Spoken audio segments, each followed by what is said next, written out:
Hey guys, welcome back to my YouTube channel CA Shweta Verma.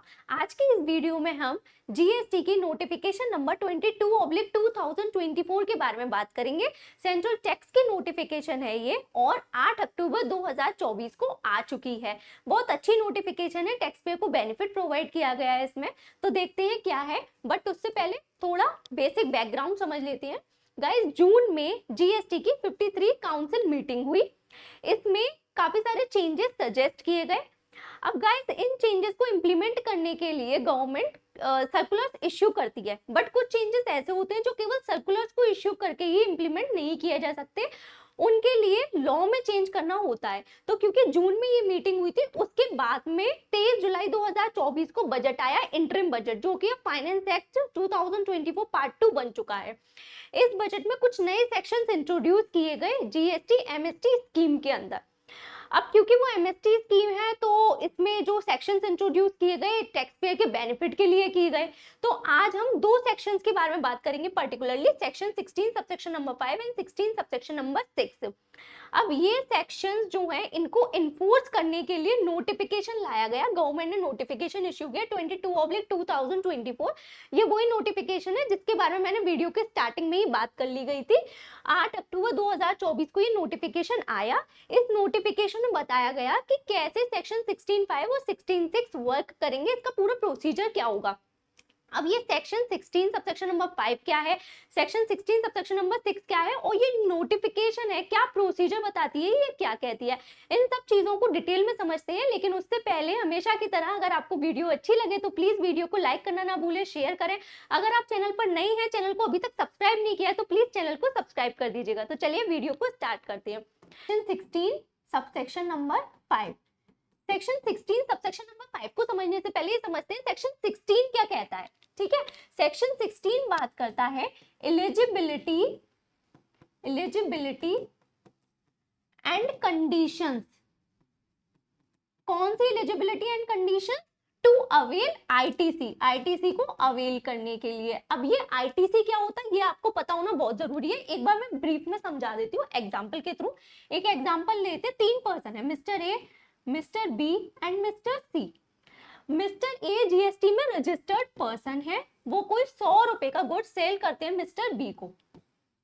अब क्योंकि ये जीएसटी में रजिस्टर्ड है तो ये जीएसटी चार्ज करेंगे मिस्टर बी से। 18% जीएसटी चार्ज करते हैं, 18 रुपए के हिसाब से 118 में वो गुड्स को सेल करते हैं मिस्टर बी को। अब मिस्टर बी भी उस गुड्स को अपने बिजनेस पर्पस के लिए यूज करती है, वो भी उस गुड्स को सेल कर देते हैं मिस्टर सी को, और ये भी जीएसटी में रजिस्टर्ड है मिस्टर बी। मिस्टर सी है अल्टीमेट कंज्यूमर उस गुड्स के। ठीक है, 100 रुपए का गुड्स ये मिस्टर सी को सेल करते हैं 120 रुपए में। अब क्योंकि ये जीएसटी में रजिस्टर्ड है तो ये भी जीएसटी चार्ज करेंगे। 18% के हिसाब से इस पे जीएसटी लग गया 21 रुपए 6 पैसे, मतलब टोटल वो 141 रुपए 6 पैसे में उस गुड्स को सेल करते हैं। अब अगर मिस्टर बी की बात करें तो मिस्टर बी के लिए ये हो गया इनपुट टैक्स। ठीक है, जो 18 रुपए वो पे कर चुके हैं जीएसटी के, ये हो गया इनपुट टैक्स, और 21 रुपए 6 पैसे जो ये मिस्टर सी से लेंगे, ये हो गया इनका आउटपुट टैक्स। ठीक है, अब क्योंकि मिस्टर बी ये जो 18 रुपए जो जीएसटी पे किया है, जिस गुड्स से रिलेटेड पे किया, वो गुड्स उनके बिजनेस पर्पस के थे, वो उन्होंने अपने बिजनेस में सेल करने के लिए परचेज किए थे। तो इन 18 रुपए का वो क्या कर लेंगे, इस पर जो जीएसटी पे किया है इसका वो आईटीसी क्लेम कर लेंगे। आईटीसी मतलब क्या होता है, इनपुट टैक्स क्रेडिट, जिसकी हम बात कर रहे हैं। ये 18 रुपए का आईटीसी क्लेम कर लेंगे। अब ये गवर्नमेंट को कितना पे करेंगे, देखिए 18 रुपए तो ये पहले ही मिस्टर ए को पे कर चुके, मिस्टर ए ने गवर्नमेंट को पे कर दिया, 18 रुपए तो ये पे कर चुके हैं। अब ये कितना पे करेंगे, 21 रुपए 6 पैसे जो उन्होंने मिस्टर सी से लिए हैं, और 18 रुपए ये ऑलरेडी जो गवर्नमेंट को पे कर चुके हैं, मतलब 3 रुपए 6 पैसे ये गवर्नमेंट को पे कर देंगे नेट। ठीक है, अब अगर गवर्नमेंट के रेस्पेक्ट में हम बात करें, गवर्नमेंट को टोटल कितने रुपए मिले, 18 रुपए तो पहले ही मिल चुके, और 30 रुपए मिस्टर बी देंगे, तो टोटल 21 रुपए 6 पैसे गवर्नमेंट को जीएसटी के मिल गए।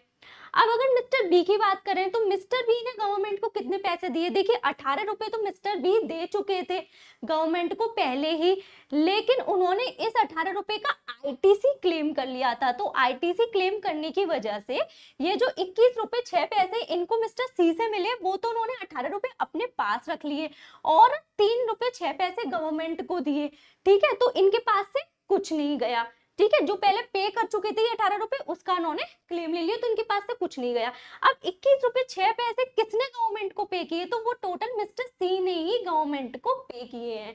तो यही जीएसटी का रूल होता है कि अल्टीमेट बर्डन जीएसटी का फाइनल कंज्यूमर पर आता है और बाकी के जो लोग होते हैं वो आईटीसी को क्लेम कर लेते हैं अगर वो बिजनेस पर्पज के लिए उसको यूज करते हैं। तो क्लियर हो गया ये चीज। ठीक है, ये हो गया आईटीसी क्या होता है।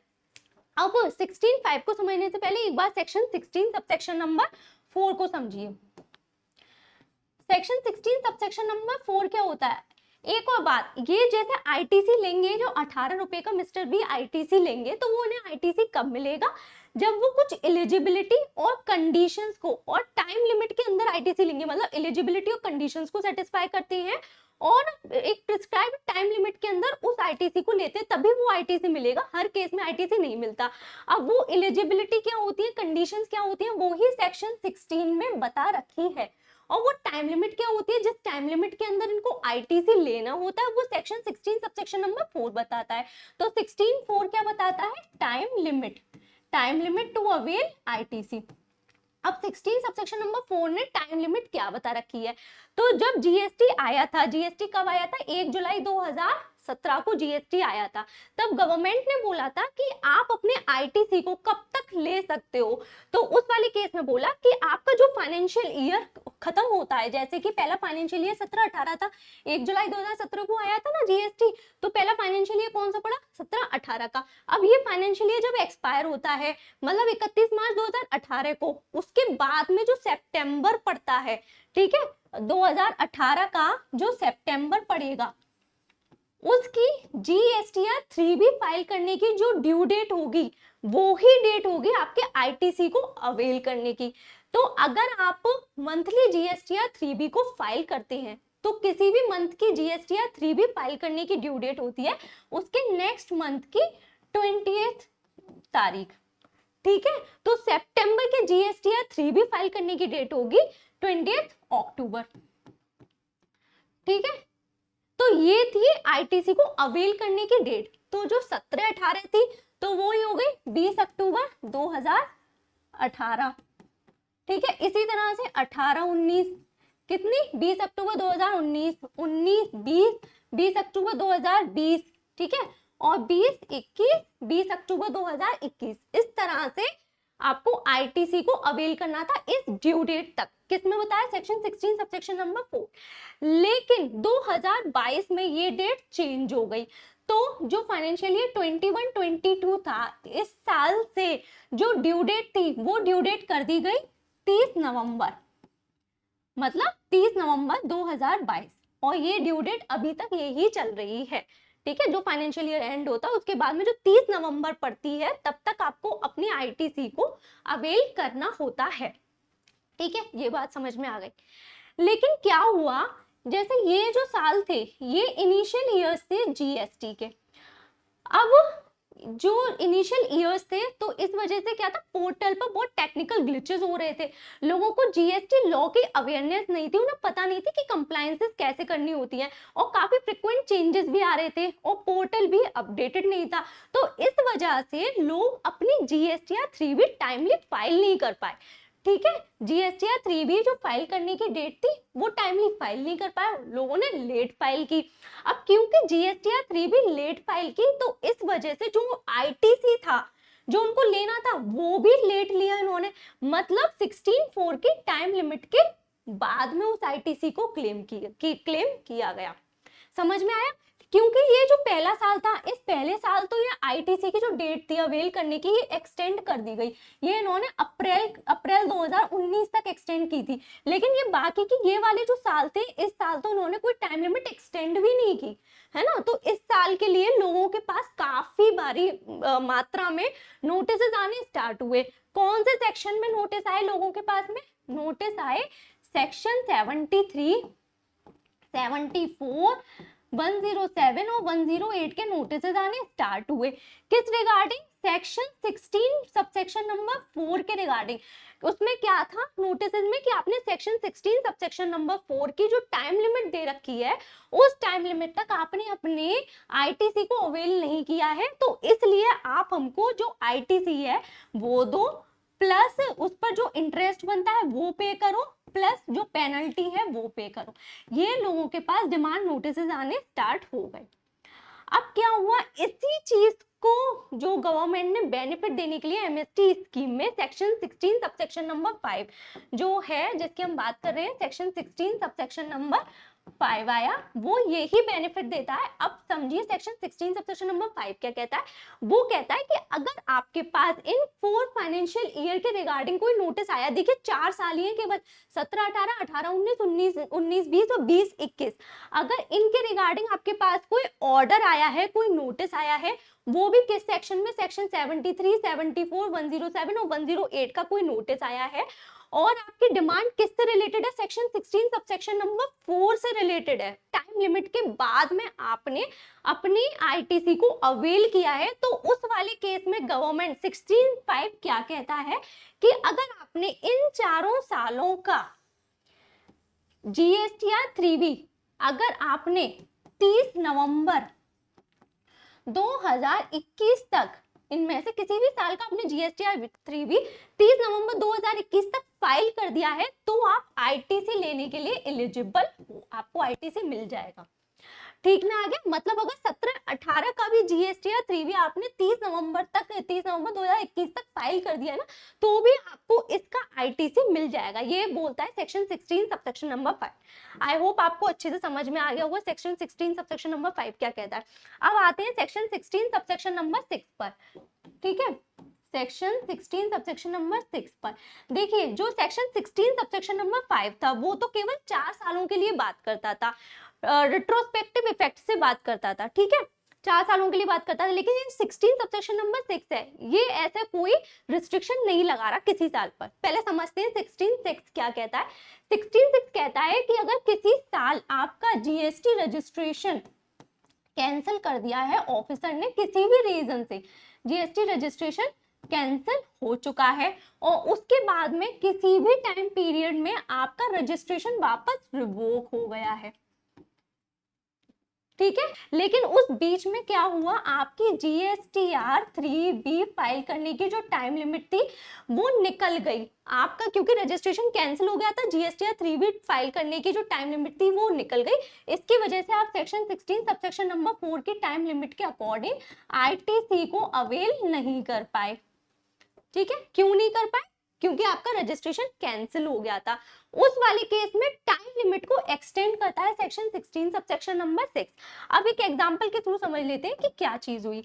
देखिए, हम बात करते हैं, जैसे मान लीजिए फाइनेंशियल ईयर 22-23 की बात कर रहे हैं हम, इसका एग्जाम्पल ले लेते हैं। अब ये जो फाइनेंशियल ईयर है कब से कब तक चलेगा? 1/4/22 से लेके 31 मार्च 23 तक ये चलेगा। ठीक है, अब इस बीच में क्या हुआ, ये फाइनेंशियल ईयर था। अब इस फाइनेंशियल ईयर के आईटीसी को अवेल करने की डेट क्या थी? ड्यू डेट 30 नवंबर 2023। लेकिन इस बीच क्या हुआ, यहाँ पर 1 जनवरी 2023 को जीएसटी रजिस्ट्रेशन किसी पर्सन का कैंसिल हो गया। जीएसटी रजिस्ट्रेशन कैंसिल कर दिया ऑफिसर ने किसी रीजन से। वो रिवोक कब हुआ? वो हुआ साल के बिल्कुल लास्ट में। कब? 31 दिसंबर 2023 को। ठीक है, अब ये जो बीच में टाइम लिमिट थी ये पड़ी यहाँ पर, लेकिन क्या हुआ, क्योंकि इसका रजिस्ट्रेशन कैंसिल हो गया था तो वो पर्सन अपनी जीएसटीआर 3B को फाइल नहीं कर पाया और अपने आईटीसी को भी अवेल नहीं कर पाया। अच्छा, क्या ये पर्सन इस डेट को, ये वाले फाइनेंशियल ईयर के आईटीसी को क्लेम करने के लिए, अवेल करने के लिए एलिजिबल था? बिल्कुल था, एलिजिबल था, बट वो कर नहीं पाया क्योंकि उसका जीएसटी रजिस्ट्रेशन कैंसिल हो चुका था।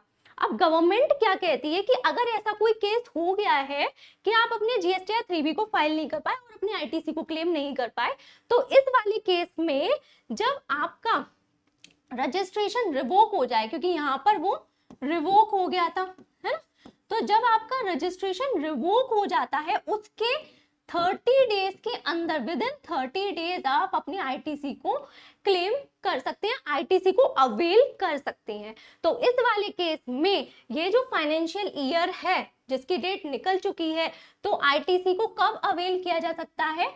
31 दिसंबर 2023 को जो रिवोक हुआ है उसके 30 दिन के अंदर अवेल कर सकते हैं। तो इन्होंने due date section 16 subsection number 6 में एक्सटेंड कर दी इस वाले केस में, इस पर्टिकुलर केस में। अब आपको ये चीज ध्यान रखनी है कि यहाँ पर 2 फाइनेंशियल ईयर हैं जिसका रजिस्ट्रेशन कैंसिल हुआ है, उसमें 2 फाइनेंशियल ईयर पड़ रहे हैं। एक फाइनेंशियल ईयर तो यहाँ से लेकर यहाँ तक जाता है, ठीक है, ये वाला फाइनेंशियल ईयर। एक फाइनेंशियल ईयर यहाँ से स्टार्ट हो गया, कब से? 1/4/23 से स्टार्ट हो गया। ये कब तक चलेगा? ये चलेगा 31 मार्च 24 तक। और इसकी आईटीसी को अवेल करने की ड्यू डेट कब होगी? वो होगी 30 नवंबर 2024। ठीक है, इसकी क्योंकि ड्यू डेट अभी आएगी यहाँ पर जो 1/4/23 से लेके 31 दिसंबर 2023 तक, ये वाले टाइम पीरियड में भी जो रजिस्ट्रेशन था आपका कैंसिल हो रखा था, लेकिन क्योंकि इसकी ड्यू डेट अभी आपके पास है, वो अगले साल आएगी, तो ये वाला जो टाइम पीरियड है इसके लिए तो जीएसटी आप जो आईटीसी है वो आप नेक्स्ट ईयर 30 नवंबर 2024 तक अवेल कर सकते हो। हम बात किसकी कर रहे हैं? हम उसकी बात कर रहे हैं जिसकी टाइम लिमिट लैप्स हो चुकी है। मतलब ये वाली बात, ये वाली टाइम लिमिट लैप्स हुई ना, तो उस वाले केस में जब रिवोक होगा उसका 30 दिन में वो अवेल करेगा। और ये वाला जो टाइम पीरियड है इसके लिए तो ड्यू डेट अभी आएगी, तो वो तब अवेल करेगा। इस टाइम पीरियड के लिए टेंशन लेने की असेसी को, टैक्स पेयर को जरूरत नहीं है। ये सेक्शन 16 सबसेक्शन नंबर 6 हो गया। अब ये नोटिफिकेशन क्या कहती है? अगर आपके पास ऑर्डर आया हुआ है सेक्शन 73, 74, 107 या 108 में से किसी भी सेक्शन का, और सेक्शन नंबर 4 की टाइम लिमिट एक्सपायर होने के बाद में आपने वो आईटीसी अवेल किया था, बट अब क्योंकि आपके पास 2 सेक्शन है, सेक्शन 16 सबसेक्शन नंबर 5 में आपको बेनिफिट दिया गया, 16 सबसेक्शन नंबर 6 में दिया गया। अब इन दोनों सेक्शन में से जिसमें भी आप एलिजिबल हो उसके अकॉर्डिंग आप आईटीसी को अब अवेल कर सकते हो। पहले नहीं कर सकते थे, ऑर्डर पास किया गया, बट अब आप इन सेक्शन की वजह से आप आईटीसी को अवेल कर सकते हो।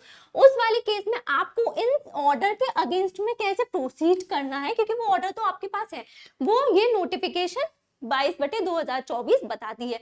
तो ये नोटिफिकेशन क्या कहती है कि आपको ये जो नोटिफिकेशन आई है, कब आई है? पहले तो 8 अक्टूबर 2024 को आई है। तो जिस दिन ये नोटिफिकेशन आई है उसके 6 महीने के अंदर, 6 मंथ्स की टाइम लिमिट दे रखी है।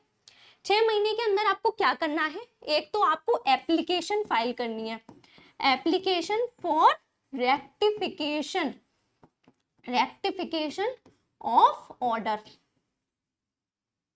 ठीक है, जो भी ऑर्डर जिस सेक्शन में ये आपको ऑर्डर दिया गया है उसके रेक्टिफिकेशन के लिए आपको एप्लीकेशन फाइल करनी है। मतलब आपको लिखना है कि सेक्शन 16(4) के टाइम के बाद मैंने आईटीसी को अवेल किया था, इसके लिए मेरे पास ये ऑर्डर आया, बट अब मैं ये सेक्शन जिसमें भी आप एलिजिबल हो, सेक्शन 16(5) या सेक्शन 16 के अकॉर्डिंग मैं उस आईटीसी को अवेल करने के लिए एलिजिबल हूँ।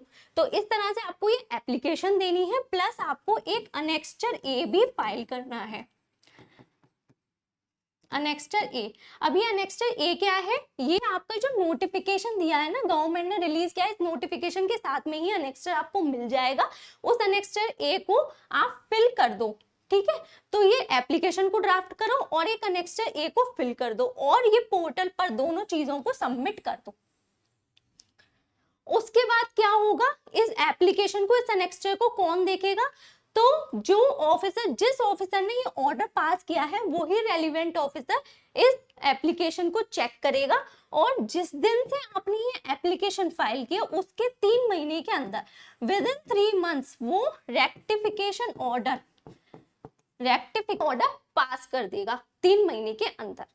तो ये बताता है नोटिफिकेशन 22/2024 कि आपको अपने ऑर्डर के अगेंस्ट में कैसे प्रोसीड करना है, कैसे रेक्टिफिकेशन एप्लीकेशन पास करनी है। तो आई होप आपको सारी चीजें समझ में आ गई होंगी, कॉन्सेप्ट क्लियर हो गए होंगे। अगर आपको समझ में आया हो प्लीज वीडियो को लाइक कर दीजिए, शेयर कर दीजिए, चैनल को सब्सक्राइब कर दीजिए और आप हमें हमारे टेलीग्राम चैनल पर भी ज्वाइन कर सकते हैं, link is in the description box. Thank you so much.